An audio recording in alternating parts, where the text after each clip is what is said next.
आमच्या अमरावती शहर पोलीस नियंत्रण कक्षाला एका व्यक्तीने फोन करून शहरात बॉम्बस्फोट घडवण्याची धमकी दिली होती आणि या पार्श्वभूमीवर या तात्काळ त्याच्या गांभीर्याने दखल घेऊन फ्रेझरपुरा पोलीस ठाण्यामध्ये गुन्हा दाखल करण्यात आला आणि त्याचबरोबर संपूर्ण शहरातले जे पोलीस ठाणे आहेत ते त्यांना अवगत करण्यात आलं, त्यांना अलर्ट करण्यात आलं।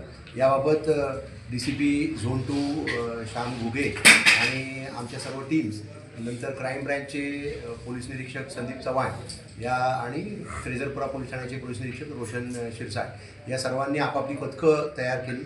क्राईम ब्रँचचं एक पथक त्याच्या मागावर त्याचं ठावठिकाणं घेण्यासाठी रवाना झालं। त्याचं ठावठिकाणं इंदोरमध्ये असल्यामुळे त्या ठिकाणी ते रवाना झाले आणि त्यांनी आज पहाटे त्याला इंदोरवरून ताब्यात घेतलेलं आहे, इंदोर पोलिसांच्या मदतीने, आणि या ठिकाणी आणलेलं आहे।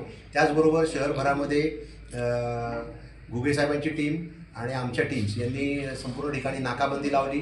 त्याचबरोबर सर्व व्हायटल इन्स्टॉलेशन जे आहेत, धार्मिक महत्त्वाची स्थळं आहेत किंवा शाळा कॉलेजेस आहेत, बसस्टँड रेल्वे स्टेशनचे परिसर आहेत, रेल्वे ट्रॅक्स आहेत, अशा सर्व ठिकाणी योग्य ती बंदोबस्त लावून त्या ठिकाणी BDDSचं घातपात विरोधी तपासणी करून आणि संबंधितांना सर्वांना अलर्ट करून योग्य ती कारवाई करण्यात आली, जेणेकरून कुठलाही अनुचित प्रकार घडू नये। जे दरम्यानच्या काळामध्ये हा व्यक्ती जो आहे आरोपी सोहेल पांडुरंग शेख याला ताब्यात घेतलेला आहे आणि त्याच्यावर योग्य ती कायदेशीर कारवाई फ्रेझरपुरा पोलीस ठाणे करत आहे।